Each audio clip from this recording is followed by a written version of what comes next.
Hello बच्चों, कैसे आप? एक बार फिर से आप सभी का बहुत बहुत स्वागत है आपके अपने YouTube channel M Khalid classes में। मैं मोहम्मद खालिद। हम लोग आज शुरू करेंगे कक्षा 8 की गणित का इकाई 9। ठीक है, ये जो इकाई 9 है इससे संबंधित कुछ चीज़ों को हम लोग ये जो किताब में दिया हुआ तीसरा प्रश्न है, इसमें कह रहा है पार्श्व चित्र में त्रिभुज ABC के आधार BC के समांतर DE और FG रेखाखंड खींचे गए हैं। तो ये जो आधार BC है इसके समांतर DE और FG दो रेखाखंड खींचे गए हैं। ठीक है, उसके बाद ये कह रहा है निम्नलिखित के उत्तर दीजिए, कितने समलंब हैं, कितने त्रिभुज हैं। इसमें हमको बताना है कि इसमें कितने समलंब हैं। समलंब का मतलब क्या होता है? ऐसा एक चतुर्भुज, समझिएगा। समलंब का मतलब ऐसा चतुर्भुज जिसमें दो रेखाएं एक दूसरे के समांतर हों और बाकी दो रेखाओं का समांतर होना जरूरी नहीं है। जैसे ये बनाया ऐसे, ठीक है, तो ये दोनों एक दूसरे के समांतर होंगे और ये असमांतर रेखाएं हैं, तो इसको हम समलंब कहेंगे। ठीक है, तो एक ऐसा चतुर्भुज जिसमें दो रेखाएं एक दूसरे के समांतर हों उनको हम क्या कहेंगे? समलंब कहेंगे। ठीक है, तो देखिए इसमें हमको ढूंढना है, अपना दिमाग लगाना है कि कौन कौन सी दो रेखाएं समांतर हैं, उनके बीच कौन कौन से चतुर्भुज बन रहे हैं और कितने समलंब बनेंगे, ये हमको पता लगाना है। अगर जो देखा जाए ध्यान से तो ये एक चतुर्भुज हो सकता है जिसमें दो रेखाएं एक दूसरे के समांतर हैं। तो हम लिखेंगे समलंब कौन कौन से होंगे। समलंब कितने बनेंगे? चलिए सबसे पहले समलंब देख लेते हैं कौन कौन से बनेंगे। देखिए यहाँ पर एक बनेगा FGED, ये भी बनेगा समलंब। पहला कौन बनेगा? FGD और E, ये बनेगा एक। और दूसरा ये नीचे वाला हो सकता है, सेकंड कौन सा? DECB, क्या बनेगा? DECB। लेकिन अगर जो थोड़ा गौर से आप सोचिए तो अगर जो इसको एक में मिला लिया जाए, F से लेकर के G तक इतना बड़ा चतुर्भुज ये भी सोचें तो ये भी एक समलंब हो सकता है। हम लिखेंगे FGCB, ये भी एक समलंब है। इस तरह से समलंब कितने बनेंगे? 3। तो ये कितने बने? 3 समलंब बनेंगे, 3 समलंब बनेंगे। ठीक है, और कौन कौन से बनेंगे वो भी हमने लिख दिया। इसके बाद ये कह रहा है त्रिभुज बताइए कितने बनेंगे। तो त्रिभुज भी हम लोग दिमाग लगाते हैं इसी तरह से कि कौन कौन से त्रिभुज बनेंगे। ठीक है, इसको मिटा दे रहे हैं। देखिए त्रिभुज कौन से बनेंगे। त्रिभुज देखिए पहला त्रिभुज हमको पता है, सबसे बड़ा त्रिभुज ले लीजिए एक। सबसे बड़ा त्रिभुज कौन सा? त्रिभुज ABC, ऐसे लिख दीजिए। ABC एक त्रिभुज होगा, सबसे बड़ा वाला। फिर उसके बाद एक और सोचिए कौन सा त्रिभुज हो सकता है। ये सबसे छोटा वाला लिख लीजिए, त्रिभुज AFG, ये एक त्रिभुज हो सकता है।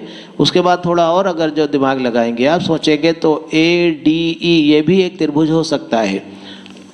हो सकता है क्या है ही, क्या लिखेंगे? त्रिभुज ADE। ये इस तरह से 3 त्रिभुज हमको इसमें दिख रहे हैं। हम लिखेंगे 3 त्रिभुज बनेंगे या बन रहे हैं, 3 त्रिभुज हैं इसमें बने हैं। ठीक हुआ है। चौथे प्रश्न को अच्छे से समझ लेते हैं। ये कह रहा है पार्श्व चित्र में L और M दो समांतर रेखाएं हैं। L और M ये दो समांतर रेखाएं दी हुई हैं और T एक तिर्यक रेखा है। ये T एक जो ये है वो तिरछी रेखा है, तिर्यक रेखा है। यदि कोण 1 बराबर 30 अंश, ये जो कोण 1 दिया है इसकी वैल्यू कितनी दी है? 30 अंश। एक कोण 30 अंश का दिया हुआ है। शेष बाकी 2 से लेकर के 8 तक के कोणों के मान हमको निकालने हैं। तो ऐसा कोई मुश्किल नहीं है, ये बहुत आसानी से आप निकाल सकते हैं। सबसे पहले आप कंसंट्रेट करिए, ध्यान दीजिए कि कोण 1 से कोण 2 कैसे निकलेगा। ये तो पक्का दिमाग में बिठा लीजिए। इनमें से कोई भी एक कोण दिया है तो सारे कोणों का मान आप बहुत आसानी से निकाल सकते हैं।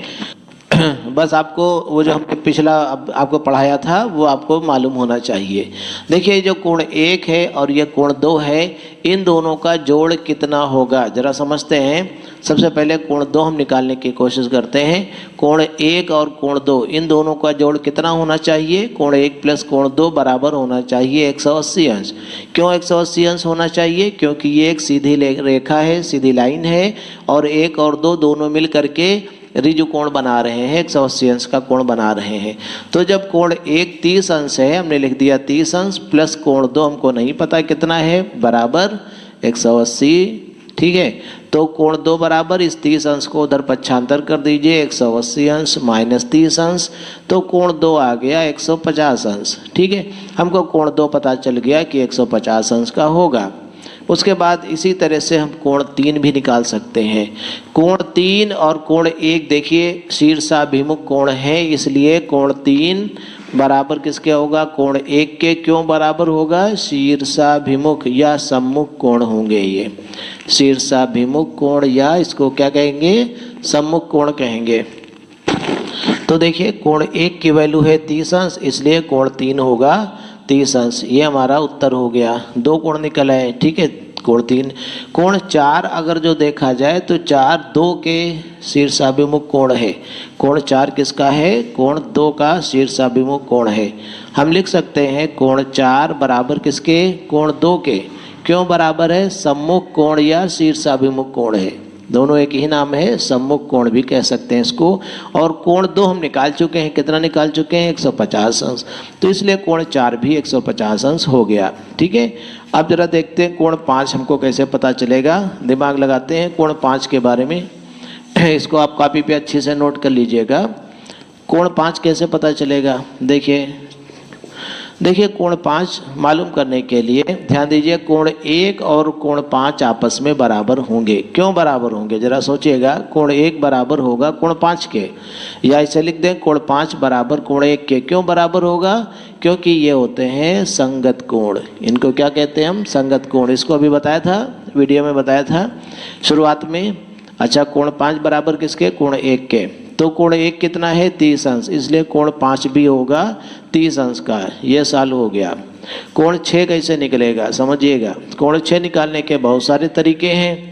कोण 6 देखा जाए तो संगत कोण 2 का होगा, या 5 और 6 दोनों का जोड़ होगा 180 अंश, ऐसा भी निकाल सकते हैं। हम लिख सकते हैं कोण 5 प्लस कोण 6 बराबर कितना, 180 अंश।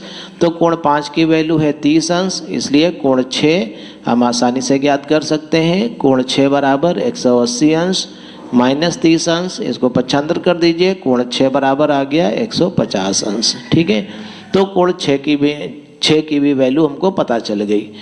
तो कोण 7 कैसे निकलेगा, देख लेते हैं जल्दी से। कोण 7 कितना होगा, कोण 7 कोण 5 के बराबर होगा। ठीक है, तो छठा नंबर, कोण 7 किसके बराबर होगा, कोण 5 के। क्यों बराबर होगा, क्योंकि ये सम्मुख कोण है। और कोण 5 हमको मालूम है, कोण 5 अभी हम निकाल चुके हैं। कोण 5 कितना निकाला था, 30 अंश। तो कोण 5 जब 30 अंश है तो कोण 7 भी 30 अंश का होगा। यही हमारा उत्तर हो गया। और इसके बाद 7वां नंबर, कोण 8 हमको निकालना है। कोण 8 किसके बराबर हो जाएगा, कोण 6 के बराबर हो जाएगा, क्योंकि 6 हमको पता है। हम लिख सकते हैं कोण 8 बराबर कोण 6, और बराबर क्यों है, क्योंकि ये सम्मुख कोण है। अच्छा, फिर जब ये कोण 6 के बराबर आ गया तो कोण 6 कितना हो गया, जरा देखिएगा। कोण 6 अभी हम लोग निकाल चुके हैं, कितना निकाल चुके हैं, 150 अंश। तो 150 अंश हो गया, कोण 8 भी, ये हमारा उत्तर हो गया।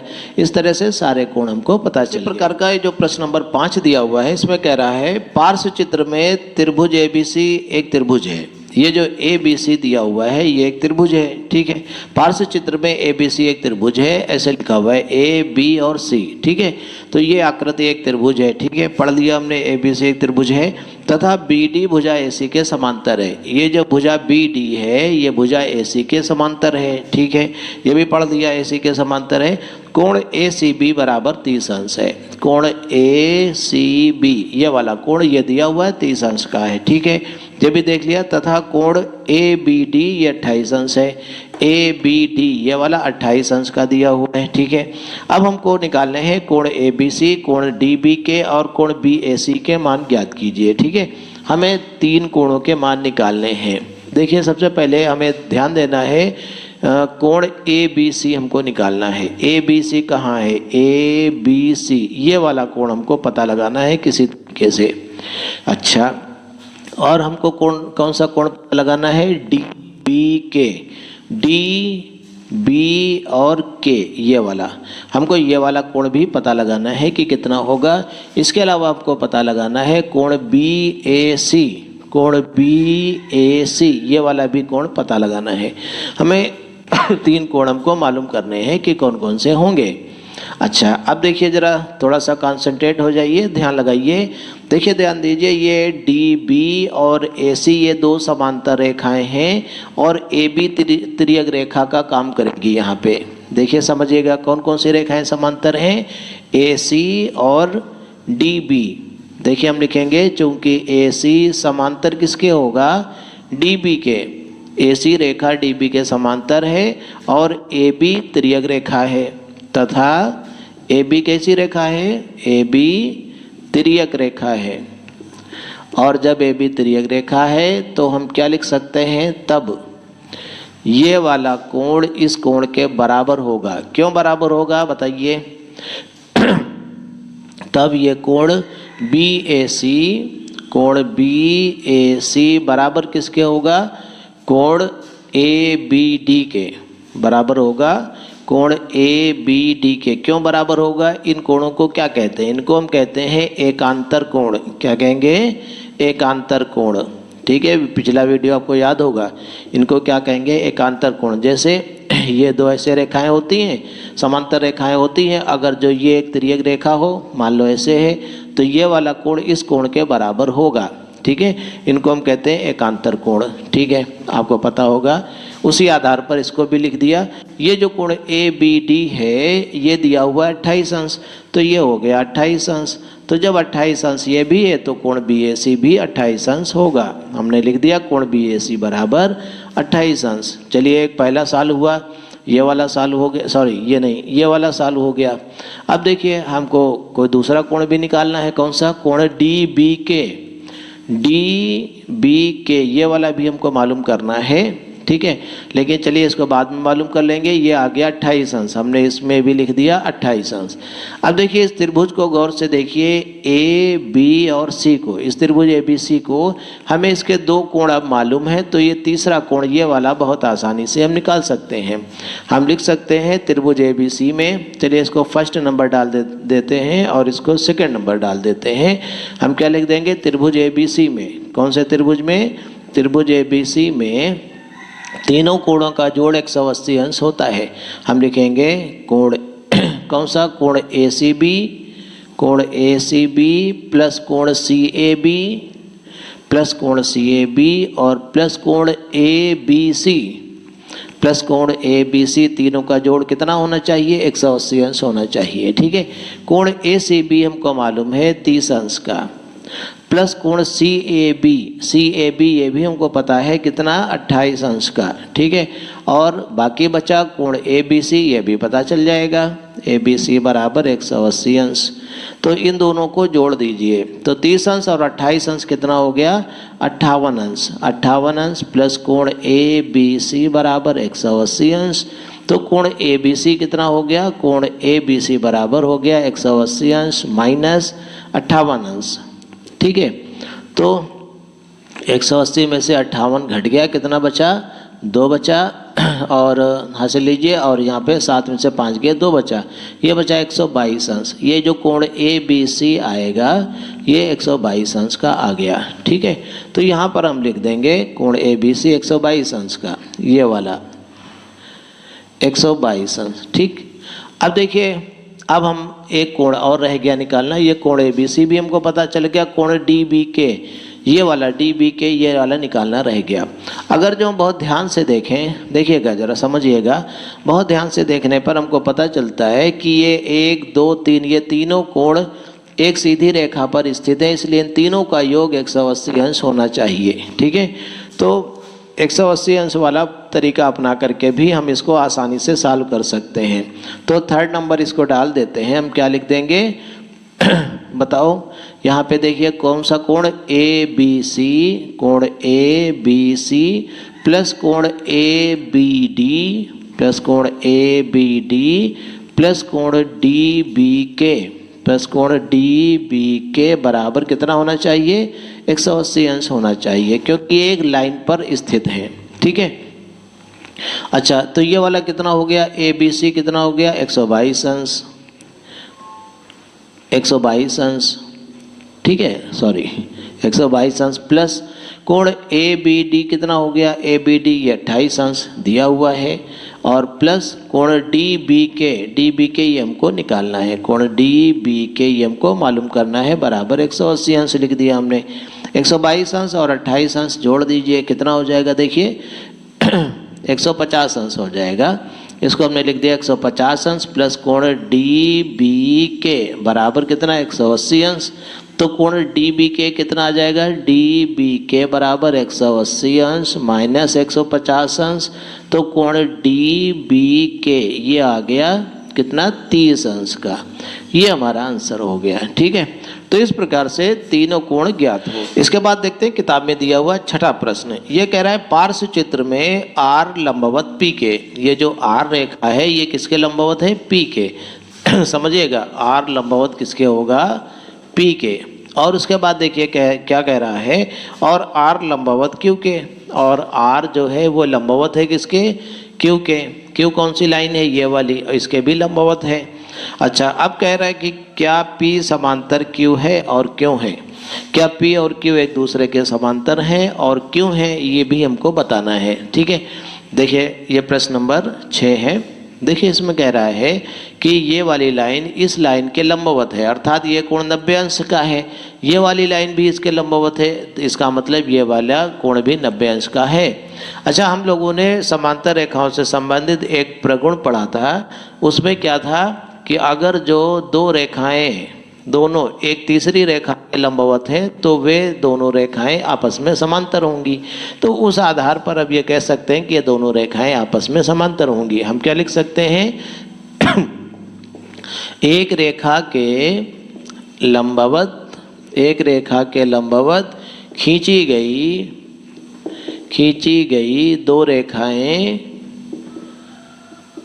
आपस में समांतर होती हैं, आपस में कैसी होंगी, समांतर होती हैं। ठीक है, तो ये क्या होगा, प्रगुण। ये क्या है, प्रगुण, समांतर रेखाओं से संबंधित प्रगुण, एक तरह का फार्मूला समझ लीजिए।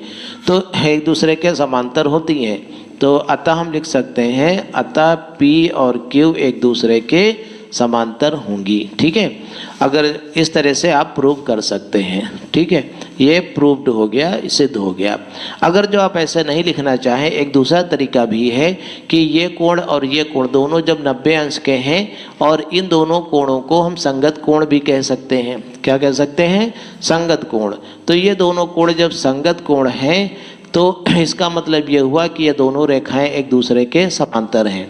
देखिए फिर से समझिएगा, संगत कोण आपस में बराबर हैं तो रेखाएं समांतर होंगी, रेखाएं समांतर हैं अर्थात संगत कोण आपस में बराबर होंगे। ठीक है, इसी को अपोजिट। अब देखिए यहाँ पर 90 अंश ये दोनों एक दूसरे के बराबर हैं। ठीक है, इसका मतलब संगत कोण आपस में बराबर हैं, तो ये रेखाएं भी समांतर होंगी। हम लिख सकते हैं अथवा, दूसरे तरीके से अथवा। देखिए हम लिख सकते हैं चूंकि संगत कोण आपस में बराबर हैं,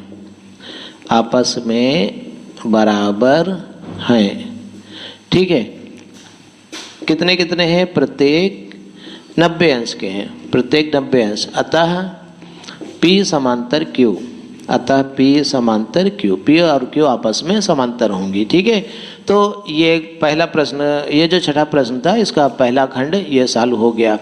इसके बाद इसमें कुछ और चीज़ें भी कह रहा है, चलिए देखते हैं और क्या कह रहा है। देखिए एक और चीज़ कह रहा है, इसमें क्या है देखते हैं किताब में। यदि P समांतर Q है और कोण 1 बराबर 63 अंश है, कोण 2 का मान ज्ञात कीजिए। कोण 1 कितना दिया हुआ है, 63 अंश, तो कोण 2 हमको बताना है कि कितना होगा।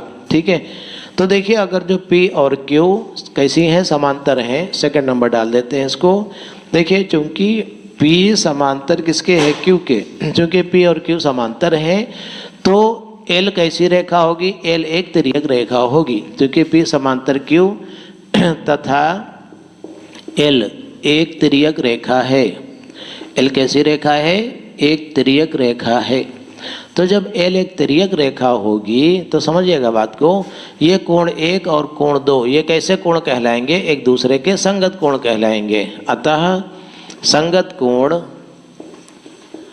संगत कोण कौन सा? 2 और 1। कोण 2 बराबर किसके होगा? कोण 1 के। संगत कोण 2 बराबर 1 के। और कोण 1 दिया हुआ है 63 अंश, तो कोण 2 भी 63 अंश होगा। ये हमारा उत्तर हो गया। ठीक है। तो इस तरह से किताब में दिए हुए सभी प्रश्नों को हम लोगों ने अच्छे से समझ लिया है और इसको आप बार बार अभ्यास करिए, बहुत अच्छे से इसको समझिएगा। बहुत महत्वपूर्ण चीज़ है, बहुत इंपॉर्टेंट चीज़ है। इस प्रकार से हम लोगों ने इस एक्सरसाइज में दिए हुए सभी प्रश्नों को अच्छे से समझ लिया है। अब बहुत जल्दी हम आपको अगला वीडियो प्रोवाइड कराएंगे। तब तक के लिए गुड बाय।